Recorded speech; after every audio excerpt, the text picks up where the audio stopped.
Ma'am मेरा next question ये है कि बहुत से बच्चे आजकल सारे डिस्ट्रैक्ट हो रहे हैं सोशल मीडिया से या फिर कोई रिलेशनशिप्स में आके, तो उस सब चीज़ को स्टडी में कैसे हैंडल किया जाए?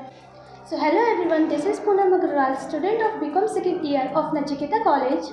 And this is Karuna Agrawal, student of second year Nachiketa College. सो आज इस जिज्ञासा के न्यू एपिसोड में हमारे साथ उपस्थित है हमारी रिस्पेक्टेड प्रिंसिपल मैम डॉक्टर पिया चंद्रा मैम, जो हमारे स्टूडेंट्स लाइफ के बारे में कुछ बताना चाहेंगी। मैम मेरा पहला सवाल ये है कि स्टूडेंट के कैरेक्टरिस्टिक्स क्या हैं? कैरेक्टरिस्टिक्स ऑफ स्टूडेंट जानना चाहती हैं आप। देखिए, ये बात नई नहीं, बहुत प्राचीन समय से चली आ रही है कि विद्यार्थी कैसा हो, वही उसके लक्षण होंगे। तो मैं आपको बताऊं कि हमारे यहाँ प्राचीन समय से ये कहा गया है कि विद्यार्थी के लक्षण को एक श्लोक के रूप में बताया गया है, जो मैं आपको भी बताती हूँ ना। विद्यार्थी कैसा होना चाहिए ना? विद्यार्थी ऐसा होना चाहिए कि जो काक चेष्टा, अर्थ समझाऊंगी अभी। काक चेष्टा बको ध्यानम श्वान निद्रा तथैव च अल्पाहारी गृहत्यागी विद्यार्थी पंच लक्षण। ये विद्यार्थी के 5 लक्षण हैं।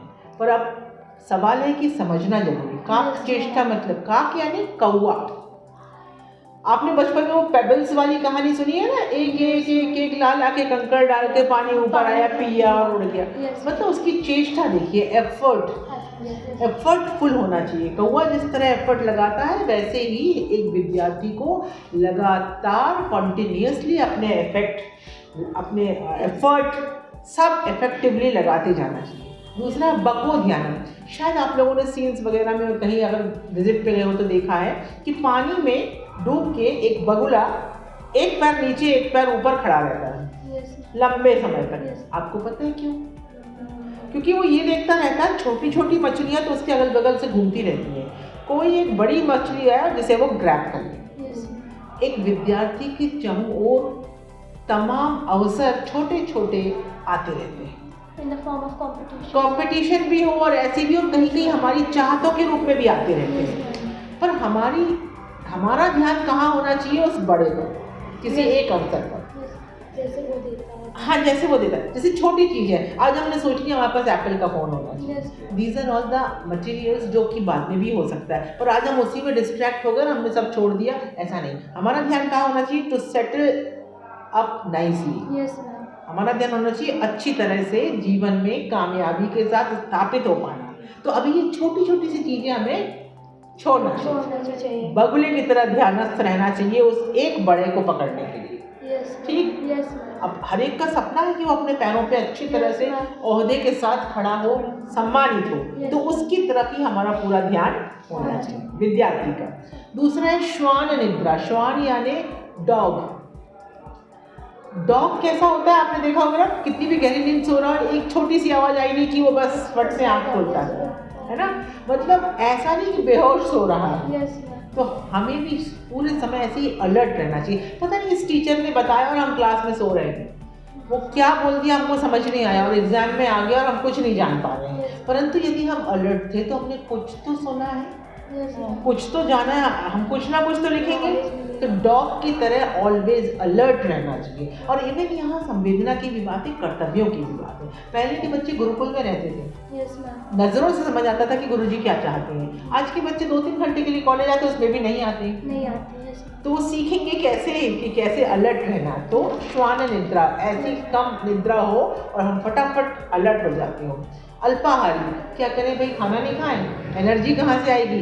अल्पाहारी से मतलब ये है कि कुछ भी मत खाते रहिए और पूरे समय बस मत खाते रहिए। हेल्दी खाना चाहिए। पर हम लोग क्या बन गए हैं अभी? एकदम फॉलोअर ऑफ वेस्टर्न कंट्रीज। सब पिज्ज़ा खाते रहते हैं, बर्थडे पे पिज्ज़ा, हॉट डॉग, बर्गर। ठीक है भाई, आपको नहीं समझ आ रहा, भारत सनातन पहले से ही ये जानता था कि पाचन तंत्र क्या पचा सकता है और कितने दिनों में कितनी ऊर्जा चाहिए। तो सादा भोजन यदि आप खाते हैं, शुद्ध भोजन यदि आप खाते हैं, तो आपकी मतलब इंटेस्टाइन को बहुत मेहनत नहीं करना पड़ती है। जब वो बहुत मेहनत करने लगता तो आपको नींद आने लगती, आलस्य आ जाएगा। तो इसलिए अल्पाहारी होना चाहिए। भले बात आप बार बार खाएं मगर थोड़ा खाएं, और क्या खाएं ये जरूर ध्यान दें। Yes. गृह त्यागी, ऐसा नहीं कह रहे कि घर छोड़ के चले जाओ, नहीं, पहले लोग जाते थे ना, चाहे राजा का पुत्र हो वो भी गुरुकुल जाता था, चाहे आप किसी का हो वो भी जाता था। पर इसका मतलब ये है कि जब घर से बाहर रहेंगे तो कंफर्ट से दूर रहेंगे। एसी चला लिया, आराम से ओढ़ लिया, आप सो रहे, 8 घंटे के पहले नींद ही नहीं खुल रही। तो कंफर्ट मतलब अल्पाहारी और गृह त्यागी से मतलब है उचित भोजन करें और कम कंफर्ट पे रहें, तो आप एक विद्यार्थी की तरह जी सकेंगे और लक्ष्य की प्राप्ति कर सकेंगे।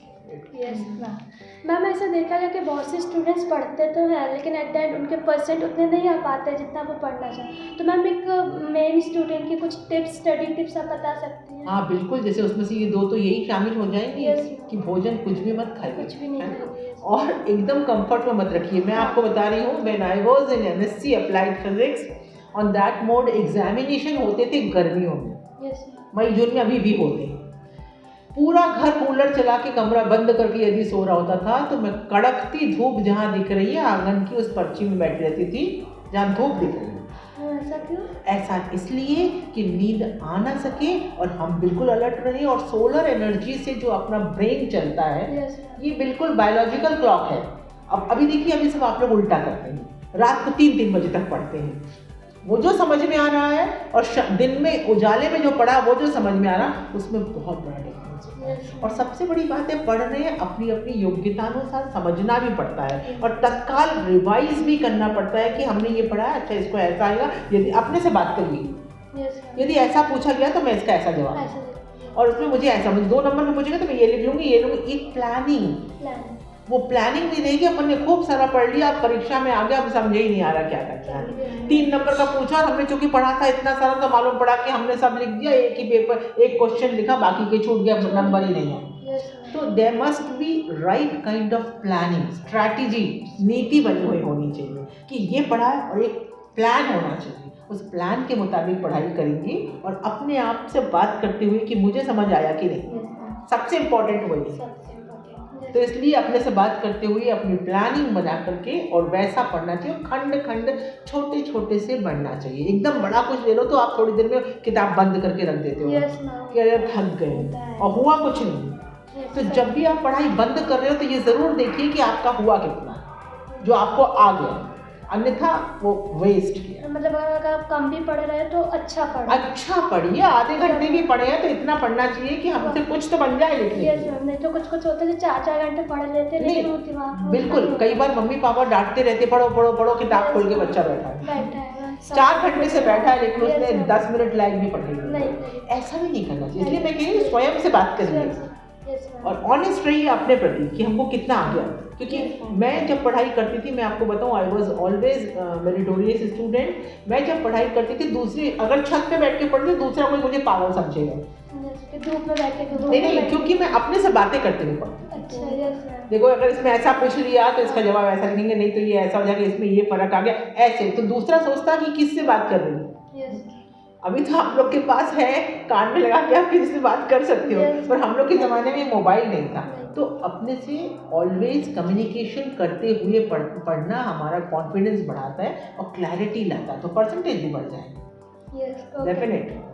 मैम, बहुत से स्टूडेंट्स के कम्युनिकेशन स्किल्स वीक होते हैं, सो मैम कम्युनिकेशन स्किल्स कैसे इम्प्रूव करें? देखिए, सबसे पहली बात तो ये है कि कम्युनिकेशन स्किल यदि आपको बढ़ाना है तो you must have lot of vocabularies with you. और बहुत सारी वोकैबुलरी अगर अपन को चाहिए है तो हमको रीडिंग हैबिट होनी चाहिए। रीडिंग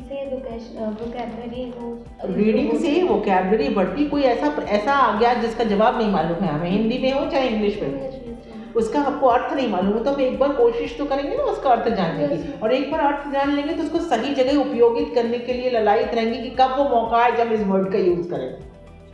तो दैट क्रिएट्स अ स्किल जो हमारे अंदर एक कौशल उत्पन्न करता है। और बात हमेशा अपने से बड़े उम्र के लोगों से करना चाहिए। एक्सपीरियंस रहता है। It is rather better to talk with your own kind of friends. Elder किसी फेलो से बात करें, है ना। उससे ये होता है कि आपके अंदर साहस और बोलने की क्षमता और उचित अनुचित का ज्ञान होता जाता है ना। तो अपने से बड़ों को अपना फ्रेंड बनाइए। कभी जैसे मम्मी से बात करिए, अपने फादर से बात करिए, घर में ओल्ड एज फेलो से उनसे बात करिए, तो ये बहुत ज़रूरी होता है कि अपने से बड़ों से बात करें और एक्सप्लेन करें, व्याख्या करें, शब्द नहीं मिल रहे हो तो ढूंढें, बोलें, इसका अभ्यास किया जाता है और कॉन्फिडेंस लेवल बढ़ता चला जाएगा तो आपको कोई असुविधा नहीं होगी कम्युनिकेशन में। पर बोलेंगे नहीं, चुप रहेंगे, केवल चैट करेंगे उंगलियां चला के, तो कम्युनिकेशन नहीं आएगा, पक्का नहीं आएगा। मैम एग्जाम प्रेशर में स्टूडेंट बहुत ज़्यादा ही प्रेशर ले लेते हैं, तो उसको किस चीज़ से हैंडल किया जाए? तो देखिए, प्रेशर क्यों लेते हैं मैं बताऊं और कौन लेते हैं। वो जो एग्जामिनेशन के आ जाने तक लगभग नज़दीकी तक भी बेहोश रहते हैं। प्रेशर उनको आता है।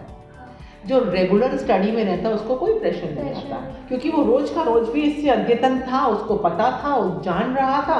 और एक प्लानिंग होती है एग्जामिनेशन के पहले जो हम लोग किया करते थे, 1-1.5 महीने पहले से हर सब्जेक्ट के टोटल कोर्स को बांटते थे कि ये मेरा 3 दिन में हो जाएगा, टाइम टेबल बनता था, ये 3 दिन में बन जाएगा, ये इतने में बन जाएगा, ये इतने। उसके बीच में वो भी जुड़ा रहता था कि उसके बीच में यदि शादी में जाना है ना, तो वो एक हाफ टाइम मेरा वेस्ट हो जाएगा, वो भी टाइम टेबल में कैलकुलेटेड रहता था।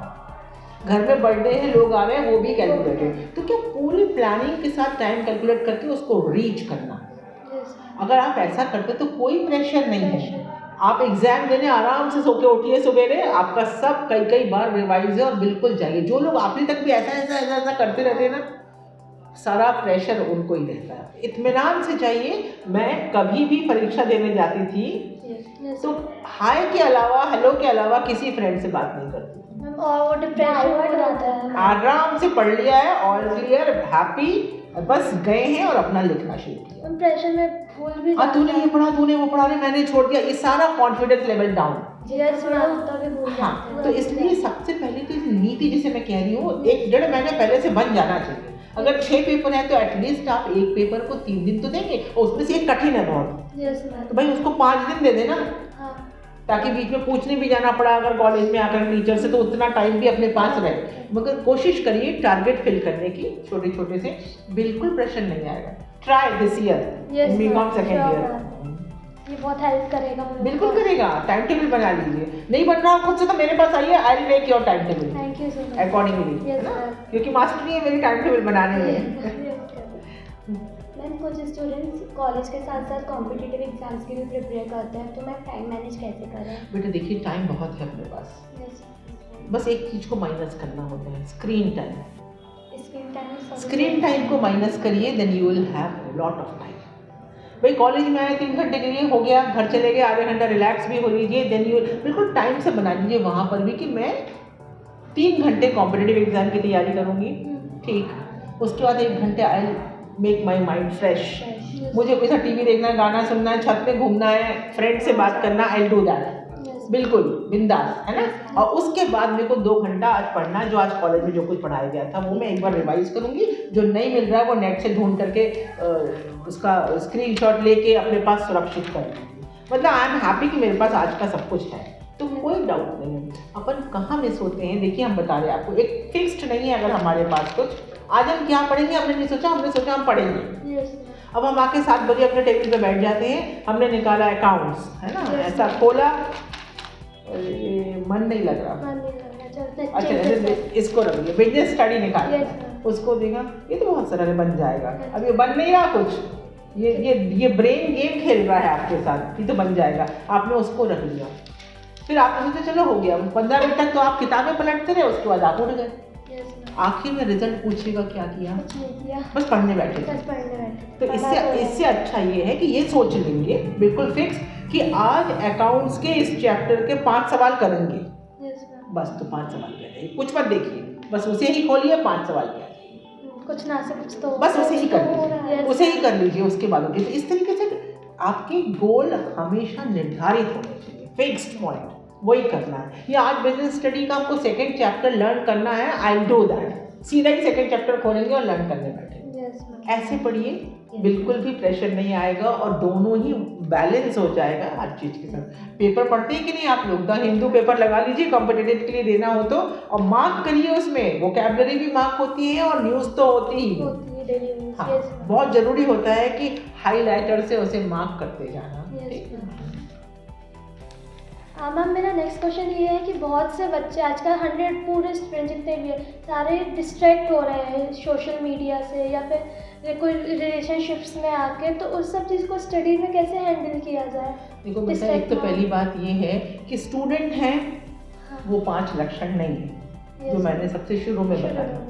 चलिए ठीक है, कलयुग है, थोड़ा डाइल्यूट हो जाता है, उतने नहीं है, कुछ तो रहने ही चाहिए, है ना। अच्छा, उसके बाद आप लोगों के साथ मुसीबत ये है कि सोशल मीडिया आपके हाथ में है। आप अपने कमरे में हैं तो, आप बाहर हैं तो कहीं ना कहीं बेटा ये बहुत समझने की बारी, जिसे मैंने कहा you must have that in your mind कि भाई मैं किस लिए हूँ, मुझे क्या करना है। ये बहुत ज़रूरी, बहुत अच्छा है। रोज़ कॉलेज आएंगे, फ्रेंड्स लोगों से बातें करेंगे, घूमेंगे फिरेंगे, घर चले जाएंगे, ठीक है, तो आपको कुछ नहीं करना है। अगर आप बहुत बड़े आदमी के संतान हैं, ठीक है, बहुत बड़े घर में फिर शादी जाएगी, यही ज़िंदगी भर करेंगे। और अगर आपको लग रहा है कि आपको कुछ बनना है तो रास्ता अलग होगा, तो जिसका जैसा गोल उस हिसाब से उसको लगना पड़ेगा। और ये जो रिलेशनशिप की बात आप कर रहे हैं ना, हम लोगों ने बहुत देखे बेटा, हमारे समय भी हुआ करते थे, लेकिन इतने फास्ट नहीं होते थे। कि अब भी इससे बात करी, इससे लड़ाई हो गई, इससे ब्रेकअप हो गया, दूसरे से बात की। आपने सुना है ना, वो हमने सुना है अभी ये जो आप लोग के फरवरी में चलते हैं ना, ये डे वो डे, आई गॉड, मुझे तो मतलब ये सुन के मजा आया बहुत कि ये भी है क्या, ब्रेकअप डे। मतलब आज मेरे से दोस्ती थी, कल तेरे से ब्रेकअप हो जाएगा। मतलब ऑनेस्टी कहीं है कि नहीं, पर ऐसा नहीं होता है। बहुत सोच समझ के, यदि अपने को कोई कंपेनियन भी कभी मिलता है तो सोचना चाहिए, ये फ्रेंड लेवल तक रहने की जरूरत है तो बहुत अच्छी बात, दोस्ती अच्छी बात है, दोस्ती की सीमा लांघना नहीं चाहिए। और अगर हमने लांघी है तो फिर उतने तैयार भी रहना होगा कि मेरे को कितना एक्स्ट्रा बर्डन चाहिए, तैयारी भी करना है, पढ़ना भी है, माँ बाप की इज्जत का ख्याल भी रखना है, संस्कार भी होने चाहिए। इसलिए स्टूडेंट जीवन में ये अलाउड नहीं है। जब आप कुछ अच्छे बन जाएंगे, मान लीजिए आप बैंक ऑफिसर हैं और आप मान लीजिए कॉलेज में अपने किसी फ्रेंड के साथ घूम रहे थे जो आपके ही सामान पढ़ रहा था, अब आप बैंक मैनेजर हैं, उसने एक किराने की दुकान खोल ली है, तो क्या ये मैच आगे जाके राइट है? नहीं है। पर चूंकि गलती हो गई तो नहीं करना है ना इस समय गलती। वेट करिए, जब आप कुछ हासिल कर लें, कुछ बन जाए, उसके बाद ये सब करना चाहिए। अभी बस दोस्त बने, फ्रेंड्स नहीं, कोई दिक्कत नहीं है फ्रेंड्स रहने में, है ना। हम अपने एमएससी में जब पढ़ते थे तो हम 3 गर्ल्स थे और 15 ही सीट हुआ करती थी और 12 बॉयज थे। 3 girls 12 boys, we all were friend, बस फ्रेंड, जैसे आप दोनों फ्रेंड हो, ऐसे ही रहना चाहिए, है ना। तो कोई बंदिश नहीं है, लेकिन ध्यान देना होता है कि कितनी सीमा पर। मैम, मेरा लास्ट क्वेश्चन ये है कि स्टूडेंट्स अपनी पर्सनैलिटी डेवलपमेंट कैसे करें?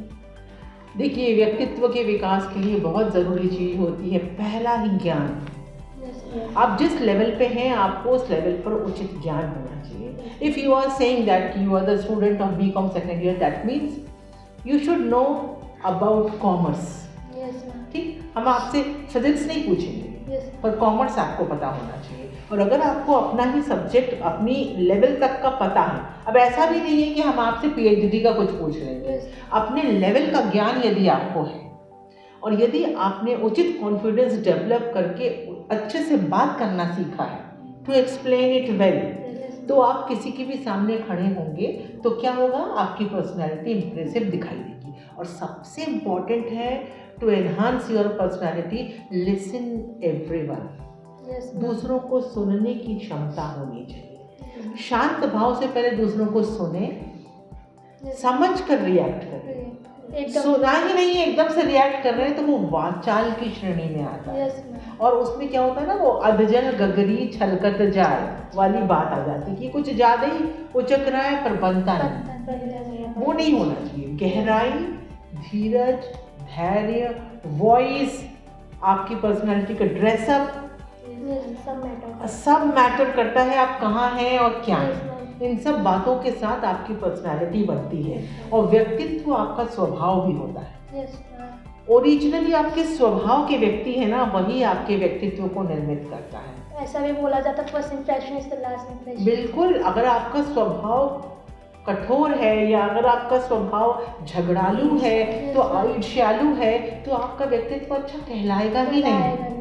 पर यदि आप सबको लेकर के चलने वाले व्यक्ति बनते हैं, यदि आप धीरज से सबकी सुनते हैं, सभी के बीच में फिर आप प्रिय होंगे। और Yes. प्रिय वही होता है जिसका व्यक्तित्व अच्छा अच्छा होता होता है। है ना, और कहना आता है, बोलना आता है, और honesty it is very much important, value करता है ये, है ना। Yes. तो पर्सनालिटी के लिए तो ओरिजिनली अपन को अंदर से कैसा होना होगा, अच्छा अच्छा। और अच्छे होने के लिए मैं हमेशा बोलती हूँ कि अपने विचारों पर गौर करिए कैसे हैं, यस मैम, है ना, क्योंकि विचारों पर यदि आप ध्यान देंगे ना तो वैसा ही आप रिएक्ट करते हो। Yes ma'am. तो वहीं पहले उसको वहीं पे शुद्धि करना है, उसके बाद रिएक्शन देना है, तो वो व्यक्तित्व दिखाई देगा, Yes. है ना, बहुत मैम जरूरी। मैं लास्ट में इम्पॉर्टेंट क्वेश्चन इज कि स्टूडेंट्स जो है अपने पेरेंट्स के साथ फ्रैंक नहीं हो पाते, इवन समटाइम वो अपने फ्रेंड्स के साथ भी फ्रैंक नहीं हो पाते, जिससे वो अपनी प्रॉब्लम शेयर नहीं कर पाते और अंदर ही अंदर घुटते रहते हैं। बेटा मैं तो ठीक समझ गई। उसमें वो स्टूडेंट्स क्या करें, एज वेल एज पेरेंट्स को भी कुछ करना चाहिए। जी जी जी जरूर। देखिए सबसे पहला शिक्षक हमारे घर में हमारी माता होती है, Yes, ma'am. पिता होते हैं, बड़े भाई बहन Yes, होते yes, हैं। तो यदि किसी बच्चे का स्वभाव अंतर्मुखी रहने का है, इंट्रोवर्ट है, ज़्यादा बोलता नहीं है, Yes, ma'am. तो पेरेंट्स को चाहिए कि उससे पूछें,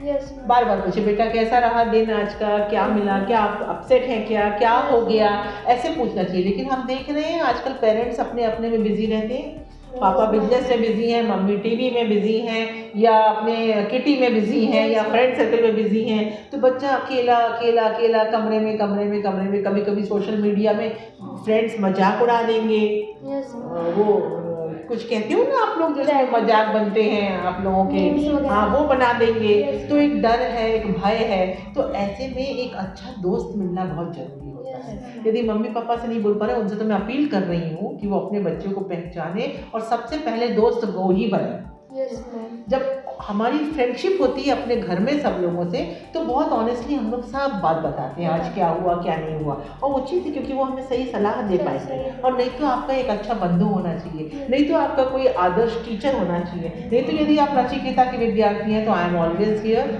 yes ma'am, to protect you. आप कभी भी मेरे पास आ सकती है, कोई गलती इतनी बड़ी नहीं जो सुधारी ना जा सके। यस मैम, तो ये तो कभी नहीं सोची कि हे भगवान अब क्या होगा, अब मेरे से तो ऐसा होगा, अब तो मैं किसी को मतलब ऐसा नहीं होना चाहिए। तो अगर आप वो भय खत्म कर देंगे ना, तो छोटी सी गलती में पहले ही किसी बड़े के पास जाकर सुधार, वो जब तक कि विकराल रूप ले। यस बड़ी तो बात हाँ, नहीं। जरूरत ही नहीं उस तक जाने की, इसलिए प्लीज कम्युनिकेट। और जो भी बच्चे अंतर्मुखी सा फील कर रहे हैं वो जरूर मिले, उनके टीचर उनकी सुनेंगे, मैं तो सबकी सुनती हूँ, students are my friends, yes ma'am, है ना। तो कि वो हमारे पास आ जाए, अपनी समस्या बताएं, हम लोग सही गाइड करेंगे उनको, सबसे बेहतर है। और पेरेंट्स तो कोशिश करें, छुपा के कुछ मत रखिए, ये विकराल हो जाएगा, है ना। कहते हैं ना, जैसे कहीं पानी इकट्ठा कर दोगे तो वो सड़ जाएगा, यस उसे बहने दोगे तो वो हमेशा शुद्ध रहेगा, है ना। तो बस अपने विचारों को, अपने कृत्यों को, अपने आसपास के माहौल को, परिवेश को हमेशा बहने देना चाहिए और परिवर्तन स्वीकार करना चाहिए। और जैसा मैंने कहा, कोई गलती इतनी बड़ी नहीं कि जो माफ ना की जा सके, यस मैम, की जाएगी माफ, पर आगे समझाइश दी जाएगी कि बेटा बस अब इसके आगे हाँ, ऐसा नहीं करें, आप भी समझ जाएंगे यस और मैम, भयभीत मत होइए, यस ये मेरा कहना है ना। Thank you for giving your most precious time. और हम लोग से आपसे हम लोग को बहुत सारी चीज़ें जानने को मिली और सीखने को आप ऐसे ही प्रश्न लाते रहिए, मैं जवाब देती रहूंगी। और जैसा कि मैंने कहा कि सारे कॉलेज के बच्चों के लिए I am here just like friend, yes you can come to me any time to share your any problem, अपने अंदर रख करके दुखी मत होइए। God bless you. Thank you so much.